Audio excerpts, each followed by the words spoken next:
Fala galera, beleza? Tudo bem?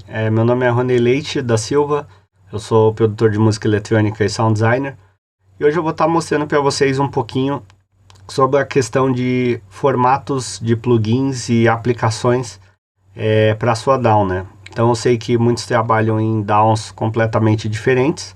Para quem não sabe, o DAW é Digital Audio Workstation, no qual a gente chama softwares de áudio, e eu queria estar explicando para vocês um pouquinho sobre essa relação de instalação, então até mesmo de aplicação e seus formatos. Então, antes mesmo da gente começar, a gente precisa entender um pouco sobre o sistema, no caso aqui do Mac, e como ele pensa sobre a leitura das pastas, né, de plugins e etc. Então, eu vou vir aqui no meu canto esquerdo superior no Finder, eu vou clicar em Settings, e eu vou pedir para ele mostrar os meus discos, no caso o disco do sistema, né, o meu HD. Então uma vez que você clicou aqui, agora você tem acesso ao seu HD que estava oculto e você tem acesso à sua livraria de áudio, que no caso está em Library, Áudio e Plugins. Então aqui abaixo a gente vê o nosso path, né, o nosso endereço. Uma vez que você habilitou essa pasta para ser visível e você fazer suas instalações, depois você pode ocultar ela. Então geralmente o que eu faço? Eu pego o Macintosh HD aqui e aí segurando a tecla Alt Option eu jogo ele como uma espécie de atalho no meu Finder.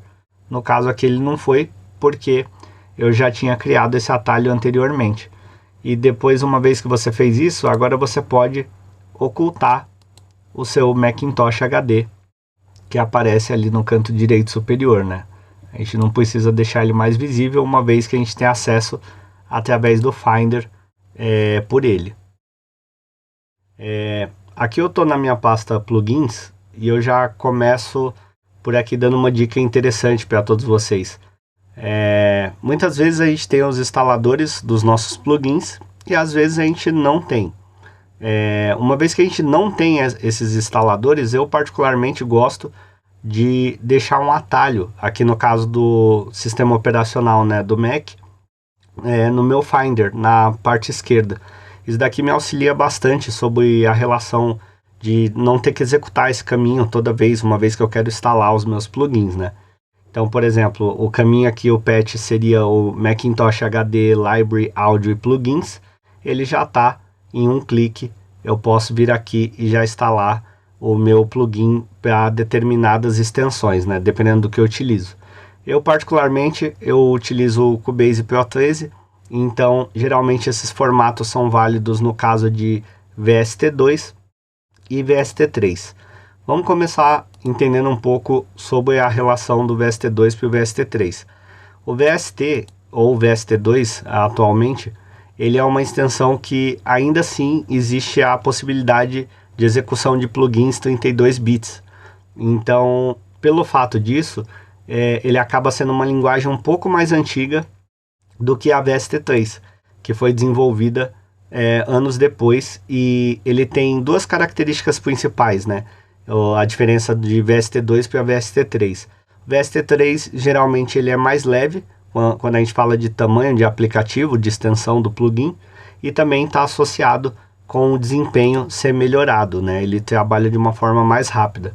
Para os usuários de Apple Logic ou Logic Pro, geralmente a gente trabalha com a linguagem de Components, que seria a mesma linguagem chamada Audio Units.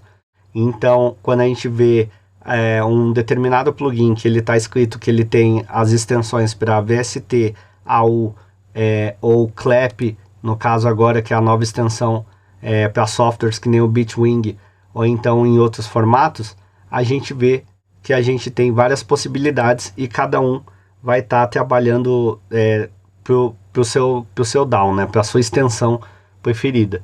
Então aqui eu tenho instalado o Cubase, o Logic Pro e o Ableton. Então eu tenho ciência que muitas vezes as minhas instalações elas estão sendo feitas de acordo para cada extensão de maneira correta. Então, para quem não tem esse atalho feito, você pode vir aqui em Macintosh HD, em Library, e na pasta de áudio, você tem aqui a pasta Plugins. Então, o que eu fiz? Você segura o Alt Option e você simplesmente arrasta o atalho para cá, para o canto esquerdo. No caso aqui não está funcionando porque eu já adicionei esse atalho. Então, uma vez que você tem isso, o processo das suas instalações já agiliza bastante, né? Na questão de mobilidade, ou então até mesmo quando você precisa instalar para vários aplicativos. Outras coisas que, por mais que a gente tenha direcionado, por exemplo, o VST, ele funciona no Ableton Live e no Logic, certo? Só que às vezes, pelo menos há alguns anos atrás, alguns tipos de plugins, eles precisavam ser instalados a linguagem do Components. É como se ela tivesse associado a linguagem pelo fato do sistema, ou no caso da Apple, ser direcionado com a linguagem de Audio Units também. Então, às vezes, vocês devem pensar, pô, eu instalei para Ableton Live VST ou VST3, só que ele também está pedindo a linguagem de Audio Units, né? Então, muitas vezes você tem que colocar duas vezes. Então, vou entrar aqui na pasta de Components, e a gente vê que a lista de plugins que eu tenho é grande, né? Tipo, tem bastante coisa aqui para cada extensão. E por mais que eu não utilize propriamente o Logic, em uma seção que eu preciso abrir o Logic, todos os meus plugins já estão aqui inseridos, né? Então a gente vê aqui, por exemplo, eu peguei o TB303 como exemplo, .component. Então essa é a extensão, no caso do sintetizador da Roland, né? Que é o TB303. Então aqui a gente vem na linguagem de VST. Então você vê que eu tenho aqui a minha lista também com a minha extensão em seguida, e assim por diante no caso da VST3. A gente tem alguns parâmetros de presets e configurações também que eles trabalham utilizando a linguagem Hall. Por exemplo, aqui eu tenho várias coisas de configurações e coisas que estão associadas a estar dentro dessa pasta. Por exemplo, o Ace Driver, que é um driver antigo, o Music, que é um áudio de transmissão de aula que eu utilizo, né, em estéreo, ou então até mesmo da minha placa, as configurações da minha placa e aplicações do driver. Então é importante a gente saber cada detalhe de cada característica do que acontece, né? Então, por exemplo, aqui, ó, eu tenho relacionado com o HAL, que inclui uma camada de abstração de hardware. Ou seja, geralmente, toda pasta que contém alguma configuração, algum algoritmo que necessita, né, da comunicação entre hardware e software, está relacionado com o HAL, né? Que tipo é essa pasta aqui. Aqui eu deixei outro link para vocês também darem uma olhada, que é a questão de formatos e explicações sobre VST, AU, AAX. Por exemplo, a AAX seria a mais moderna para o Pro Tools, né?